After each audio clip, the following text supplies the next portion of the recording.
All right, let's welcome to the stage now showrunner and executive producer Eric Ledgin and star Wendi McLendon-Covey. Hi. This is such a funny show and feels like such a tonic for the times. You know what? Thanks for saying that.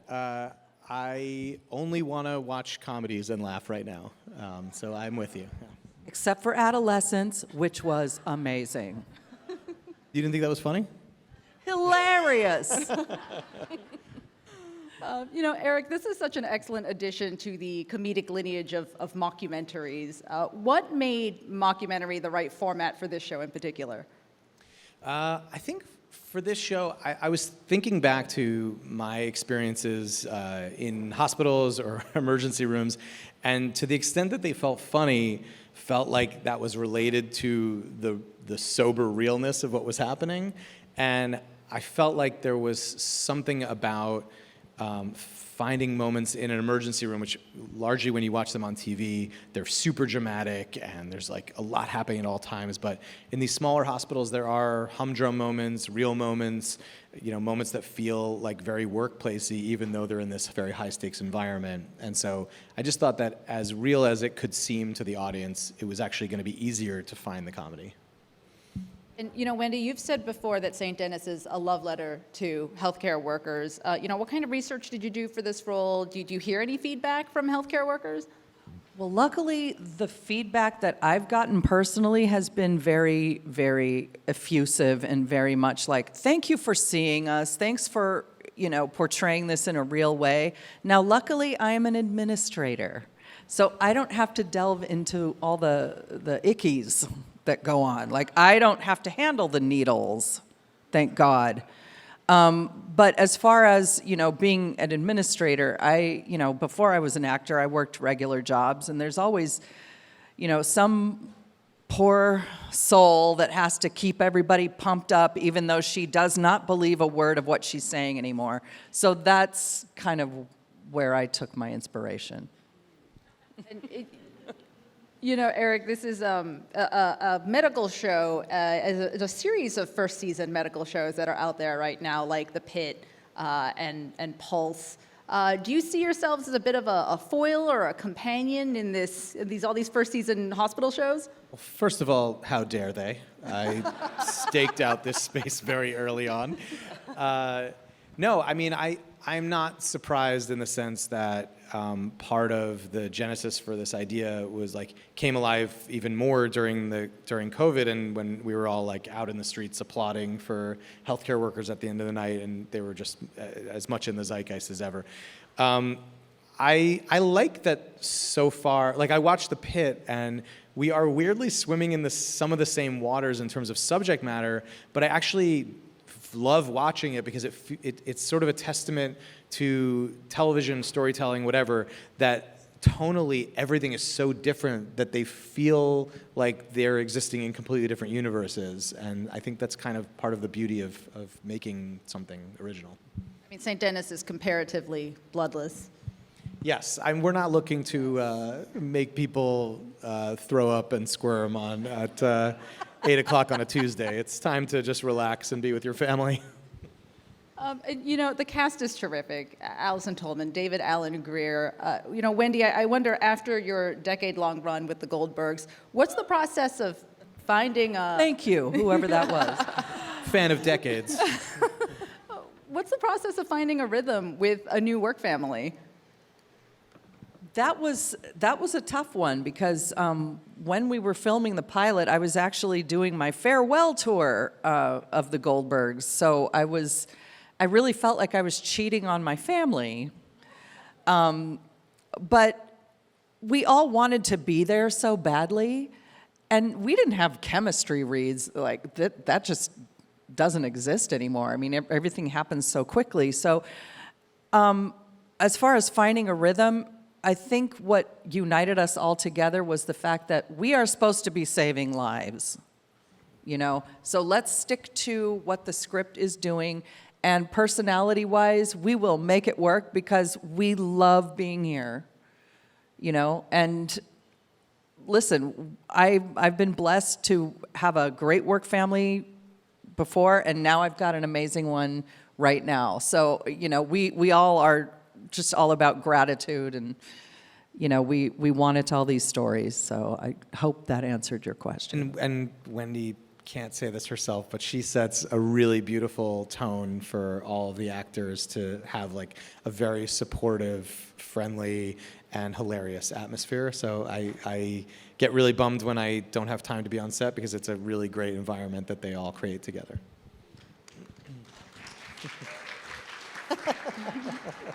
And it's such a comfort food show, and at least when I'm talking to folks who work in development, agents, producers, like everybody's looking for comfort food right now, but it's not easy to make. Like, Eric, tell us a little bit about the process of making sure all those parts really come together.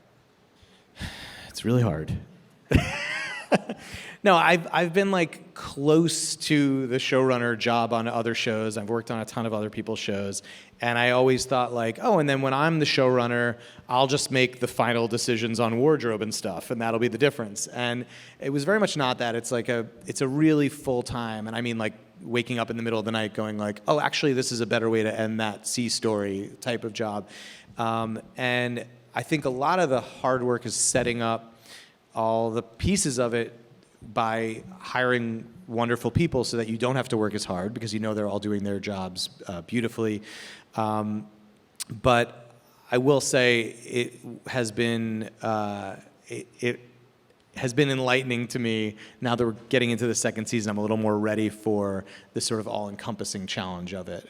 It's just everything from thinking about the arcs of the characters for the season, to breaking the stories with the writers, getting into all the details of like, sometimes you're wrestling with one joke for several hours because you want to get it exactly right, and then balancing production with budget needs, and then all of post. Is this what you want to know, all the boring details?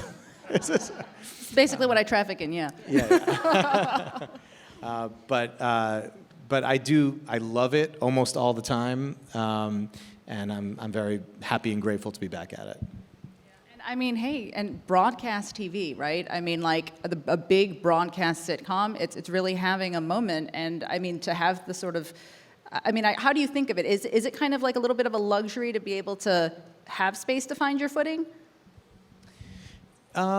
Yeah, I mean, first of all, yes, I would say it absolutely is, but it's funny, like I just have been working, I've gone back and forth from broadcast to cable in the last, 15 years or whatever, but I kept coming back to broadcast not because business was booming, but because it felt like I just got so much joy out of that process, and you get to be part of every part of it. Even as a writer on Superstore, Justin Spitzer, who was running that show, was putting me in the edit bay, and I was always on set for my episodes, and I really got to learn every part of it.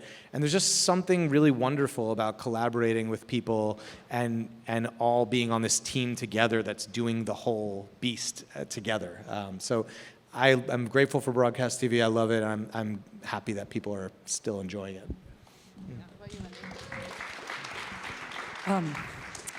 So the thing I love about broadcast TV, and I just want to say thank you, Matlock, okay? Really, pushing us forward with that. First of all, you get bigger orders of shows per season, and if you hit big, you never go off the air. So it's great for comfort shows. For instance, when I'm feeling sick or I need a pick-me-up, what am I going to turn on? Cheers, Seinfeld, The Golden Girls. That's where I think St. Denis can live. And those are the kinds of shows that I want to do, that, people watch, and that they watch forever. So I'm really lucky that I get to do St. Denis, and I'm happy that things are kind of coming back around to broadcast television, where actors can make a living. Yeah. Also, I said it. I will also say, like, not to talk shit, I love this show, but I'm not watching The Bear with my 8 and 6-year-old.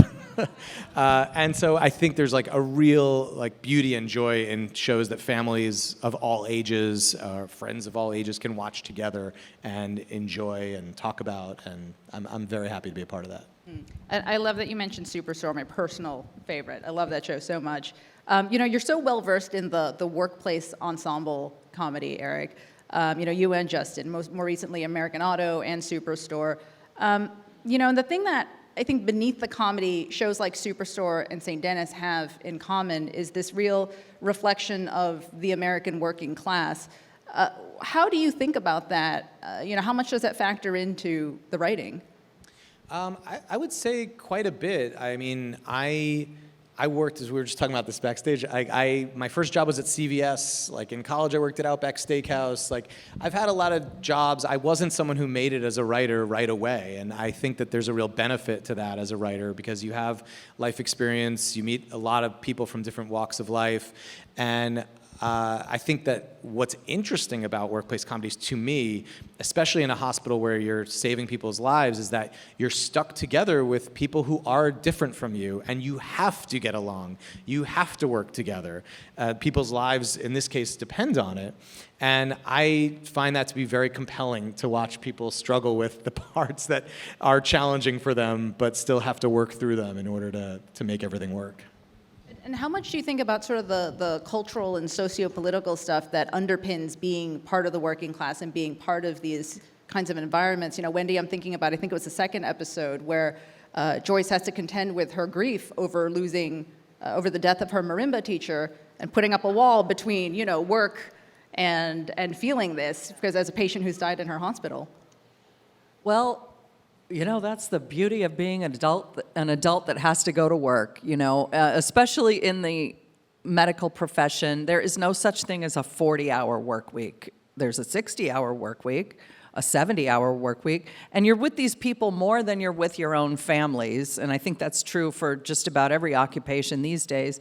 And so how can you not think about that? It's just a harsh reality, and yet when you spend so much time with people, familiarity sometimes breeds contempt.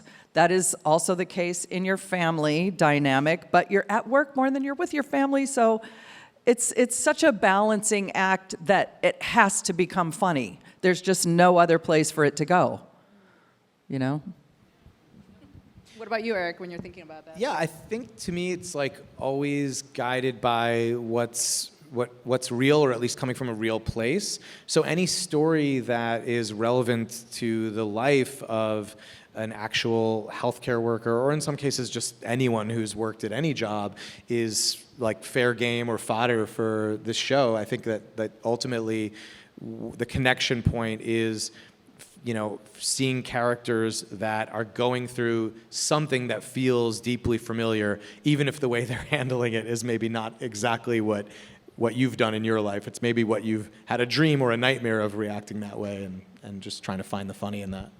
Yeah, and is there something about the workplace in particular that you find drawing you back in? Yeah, like I have like family stuff, so I don't want to write about families. Is that a good answer?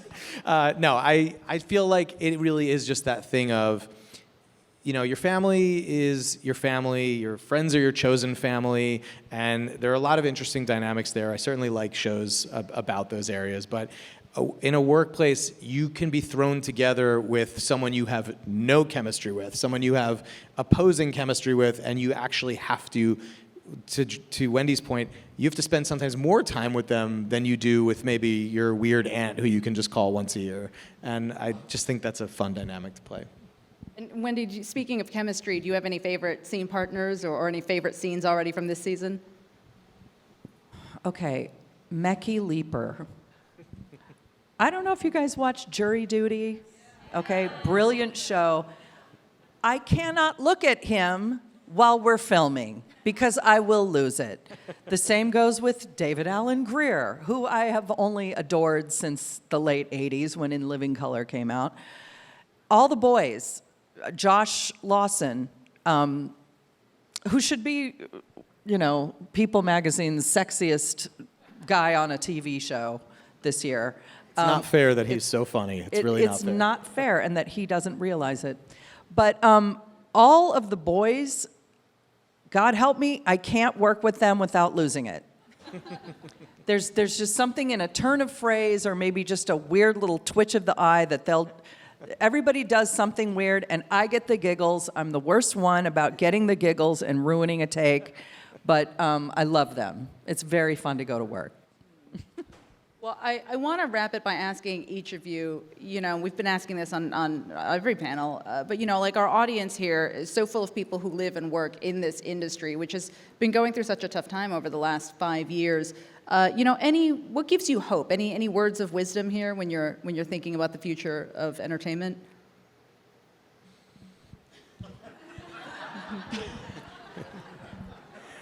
I mean, look. No, I mean, first of all, I would just say that I am so grateful. I sometimes even feel like guilt in my gratefulness of like the timing of this show is when it is, and it's truly a gift and a blessing to be able to like work with so many people that I love and care about, and that we get to keep making this show. I do have a lot of hope. I think that industries go through up and downs, and I've been in it long enough to be around for some of those ups and downs. But the truth is, nothing will change the fact that people want. There will always be a huge marketplace for good stories well told, and I just think that those stories are always going to be in demand and continue to be made. And I think that because most of the best people in the world who do those things come to Los Angeles to do that, they're going to continue to be made here. That's my hope and my thought on it.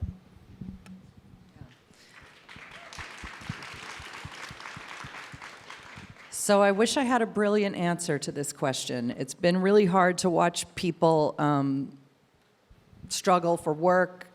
Some of our crew from the Goldbergs have not worked since we finished the Goldbergs. That's ridiculous.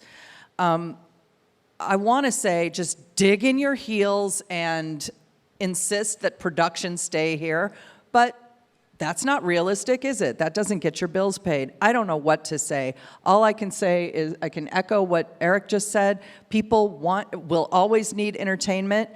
I truly do not know what to say to keep production here. It makes no sense that things are going other places. I don't know what to tell you. But it seems like what showrunners can do, what veteran actors can do is dig in their heels and say, I want to make this show here, and this is why, and I will make it work with the budget because it's important to me.